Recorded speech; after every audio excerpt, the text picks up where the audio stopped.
Hello students, welcome to my YouTube channel math scope classes. हम लोग पढ़ रहे थे एनसीईआरटी क्लास 12 के मैथ के चैप्टर 7, जिसको हम लोग कहते हैं इंटीग्रेशंस या समाकलन। तो हमने इसके पहले वाले वीडियो लेक्चर में आपको एक्सरसाइज 7.1 तक क्वेश्चंस के बारे में बताया था। आज हम लोग एक्सरसाइज 7.2 के क्वेश्चंस को हल करेंगे। तो एक्सरसाइज 7.2 को हल करने से पहले हमें ये पता होना चाहिए कि समाकलन की विधियां क्या होती हैं। तो समाकलन की 3 विधियां होती हैं। पहली विधि होती है प्रतिस्थापन विधि द्वारा समाकलन, और आपकी दूसरी विधि होती है खंडत समाकलन, और तीसरी विधि होती है कि आंशिक भिन्न में तोड़ करके समाकलन करना। तो जो हमारी एक्सरसाइज 7.2 है वो आपकी प्रतिस्थापन विधि द्वारा समाकलन पर आधारित है। तो पहले हम पढ़ेंगे कि प्रतिस्थापन विधि क्या होती है। मान लिया अगर आपको कोई भी क्वेश्चन दिया जाता है और आपसे कहा जाता है कि उसका समाकलन करिए, तो सबसे पहले हम करेंगे क्या, उसको हम लेट कर लेंगे, उसको हम आई के बराबर लेट कर लेंगे। मान लेंगे आई के बराबर, मान लिया आपको दिया है fx dx, आपको इसका क्या करना है, x के सापेक्ष इसको हमें इंटीग्रेट करना है। तो सबसे पहले करेंगे क्या, यहाँ पे x को हम किसी के बराबर लेट कर लेंगे। मान लेंगे कि x बराबर क्या, gx मान लेंगे। किसी यहाँ पे f था तो हमने यहाँ पे g मान लिया, और इसको क्या करेंगे, x को हम t के सापेक्ष डिफरेंशिएशन करेंगे या अवकलन करेंगे। तो ये हो जाएगा dx बाई dt। तो यहाँ हो जाएगा g डैश x। हमें यहाँ पे dx की ज़रूरत है, तो यहाँ से हम dx की वैल्यू निकालेंगे, तो ये निकल के आएगा g dash x into dt। तो फिर हम लोग dx को यहाँ पे रखते हैं, तो ये हो जाएगा आपका i बराबर f, x की जगह पे gx को रखते हैं, gx हो गया, और dx की जगह पे g डैश x को रखते हैं, तो ये हो जाएगा आपका dt। तो ये जो क्वेश्चंस बनी इसको हम सॉल्व कर लेंगे, इंटीग्रेट कर लेंगे, तो जो कुछ भी हमें मिलेगा वही इस क्वेश्चन का सलूशन कहलाएगा या इसका हल कहलाएगा। तो यही प्रोसेस हमें एक्सरसाइज 7.2 के क्वेश्चंस में करना है। अगर आप इसका स्क्रीनशॉट लेना चाहते हैं तो ले सकते हैं। इसके बाद हम लोग एक्सरसाइज 7.2 के क्वेश्चंस को हल करते हैं। तो एक्सरसाइज 7.2 का पहला क्वेश्चन आपको दिया गया है कि हमें प्रत्येक फलन का समाकलन करना है। तो क्वेश्चन नंबर 1 आपका दिया गया है। क्वेश्चन दिया गया है आपको 2x अपान 1 प्लस एक्स स्क्वायर का हमें x के सापेक्ष इंटीग्रेशन करना है। तो पहले करेंगे क्या, इसको हम i के बराबर लेट कर लेते हैं।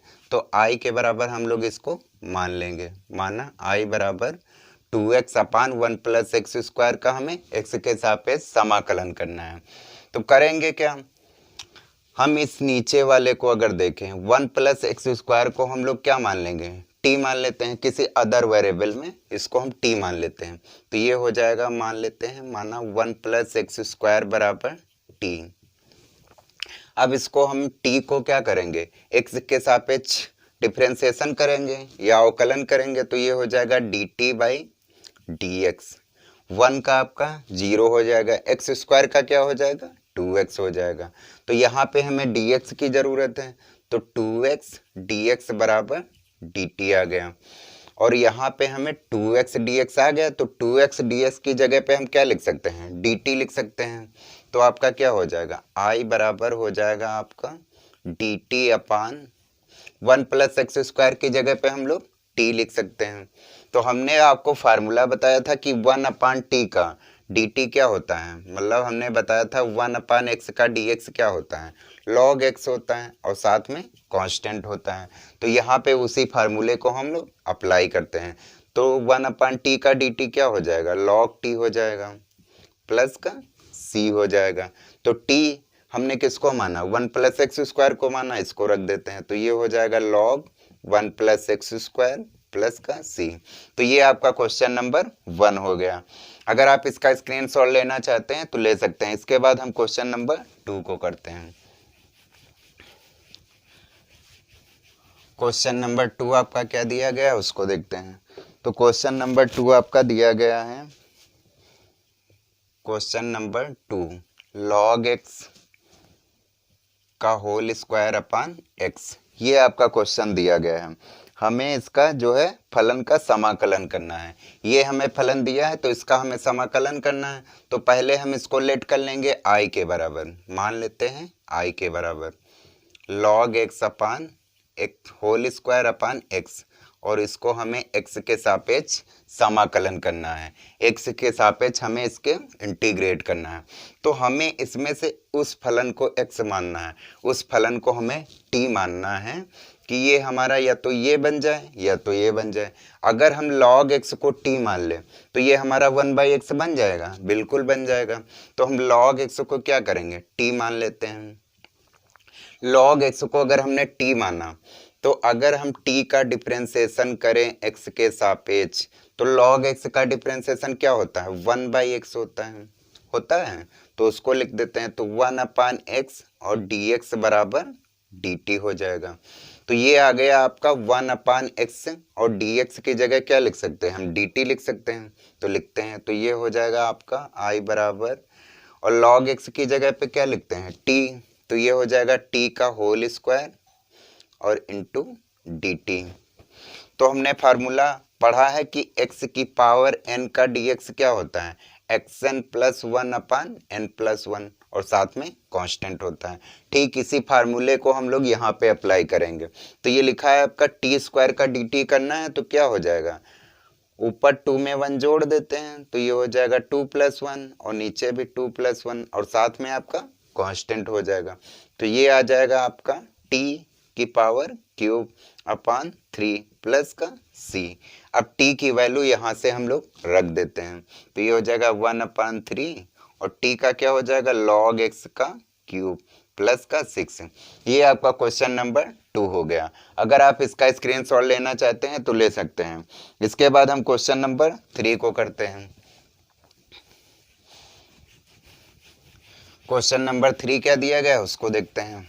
तो क्वेश्चन नंबर 3 में जो हमें फलन दिया गया है वो दिया गया है आपको 1/x, ये दिया गया है आपको x + x log x, ये फलन आपको दिया गया है। और आपसे कहा जा रहा है कि इसको हमें क्या करना है, समाकलन करना है इस फलन का। तो हमें इसको x के सापेक्ष इंटीग्रेट करना है, तो हम इसको पहले लेट कर लेते हैं, i के बराबर मान लेते हैं। तो ये हो जाएगा 1/x + x log x का dx करना है, हमें x के सापेक्ष इसको इंटीग्रेट करना है। तो नीचे हम लोग x कॉमन ले लेते हैं, तो ये हो जाएगा आपका क्या आ जाएगा 1 + log x बचेगा, और ये हो जाएगा dx। अगर हम इसको देखें, अगर नीचे वाले 1 + log x को अगर हम t मान लें तो क्या हमें 1/x dx मिल जाएगा, बिल्कुल मिल जाएगा। तो 1 + log x को हम t मानते हैं। हमें उस फलन को t मानना होता है कि हमें कुछ ना कुछ यहाँ पे मिल जाए, या ऊपर मिले या अंश में मिले या हर में मिले, कहीं ना कहीं पे हमें जरूर मिलना चाहिए। तो हम मान लेते हैं 1 + log x को t मान लेते हैं।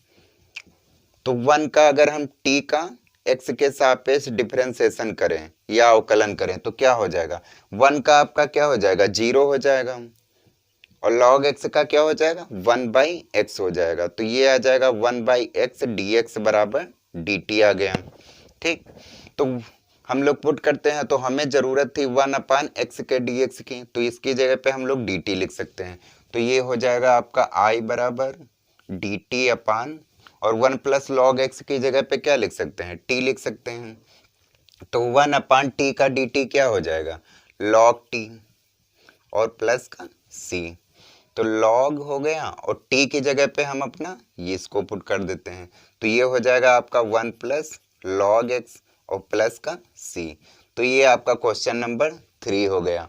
अगर आप इसका स्क्रीनशॉट लेना चाहते हैं तो ले सकते हैं। इसके बाद हम लोग क्वेश्चन नंबर 4 को करते हैं, उसको देखते हैं क्या दिया गया है क्वेश्चन आपका। अब इसके बाद हम लोग क्वेश्चन नंबर 4 को करते हैं। क्वेश्चन नंबर 4 आपका दिया गया है कि sin x sin cos x, हमें इसको x के सापेक्ष समाकलन करना है। तो पहले हम इसको i के बराबर लेट कर लेते हैं, तो ये हो जाएगा sin x और sin cos x। तो अगर हम cos और x के सापेक्ष इंटीग्रेट करना है तो यहाँ पे dx लगा देते हैं। तो हमें अगर cos x को t मान ले तो हमें sin x मिल जाएगा। तो ये हो जाएगा, मान लेते हैं हम लोग, माना cos x बराबर t। तो ये हो जाएगा आपका, t को अगर हम x के सापेक्ष डिफरेंशिएट करें तो ये हो जाएगा dt by dx। cos x का क्या हो जाएगा, sin x, और ये हो जाएगा sin x और dx बराबर dt। माइनस को इधर ले आते हैं तो ये हो जाएगा sin x dx बराबर माइनस का dt। तो हम लिख सकते हैं cos x की जगह पे t, तो ये हो जाएगा आपका I बराबर माइनस का dt। sin x को हमने t माना है, cos x को t माना है, तो ये हो जाएगा आपका sin t और माइनस का dt। और ये आपको मिल गया sin x dx बराबर माइनस d। तो ये sin x dx की जगह हमने लिख दिया माइनस का dt और cos x की जगह लिख दिया t। तो माइनस को बाहर ले लेते हैं तो ये हो जाएगा sin t dt।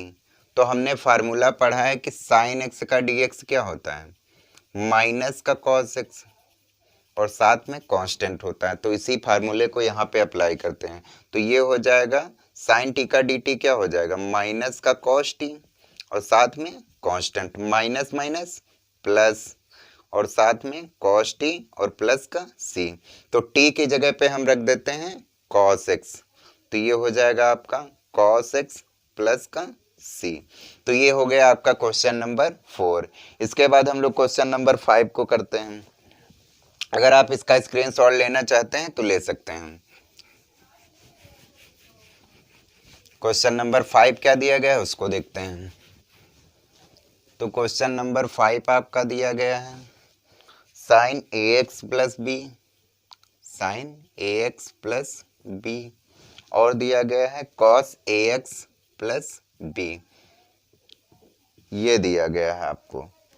तो हमें क्या करना है, इसको हमें इंटीग्रेट करना है। तो पहले हम इसको लेट कर लेते हैं sin ax प्लस बी और cos ax प्लस बी और dx, i के बराबर हमने इसको लेट कर लिया। तो अगर हम sin ax प्लस बी को t मान लेते हैं तो हमें cos ax प्लस बी मिल जाएगा। तो मान लेते हैं, माना sin ax plus b is equal to t। अगर t को हम x के सापेक्ष इंटीग्रेट करें, डिफरेंशिएट, तो क्या हो जाएगा dt बाई dx। तो sin और इसको अगर x मान ले तो sin x का डिफरेंशिएशन क्या होता है, cos x होता है, cos ax प्लस बी। और ax प्लस बी का क्या हो जाएगा, b तो 0 हो जाएगा क्योंकि कांस्टेंट है। a को बाहर कर लेते हैं, x का 1 हो जाएगा तो ये a आ जाएगा। तो ये हो जाएगा cos ax प्लस बी का dx और dt बाई a। तो हमें ज़रूरत थी cos ax प्लस बी का dx की, तो हमें ये मिल गया। इसकी जगह पे हम ये लिख सकते हैं। तो ये हो जाएगा आपका i बराबर sin ax प्लस बी की जगह पे हम लोग t लिख सकते हैं। तो t लिख दीजिए, t हो गया आपका। और इसकी जगह पे लिख सकते हैं dt बाई a। तो 1/a आपका कांस्टेंट है, इसको बाहर लिख लेते हैं। तो ये हो जाएगा t dt। तो हमने फार्मूला पढ़ा है, इसकी पावर 1 है।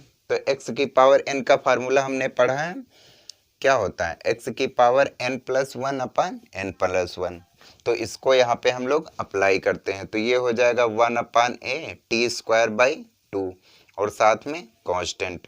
तो ये हो जाएगा 1/2a और t की जगह पे क्या लिख सकते हैं, sin ax प्लस बी का होल स्क्वायर और प्लस का c। तो ये आपका क्वेश्चन नंबर 5 हो गया। तो आज के लिए इतना ही, फिर हम लोग नेक्स्ट वीडियो में क्वेश्चन नंबर 6 को करेंगे।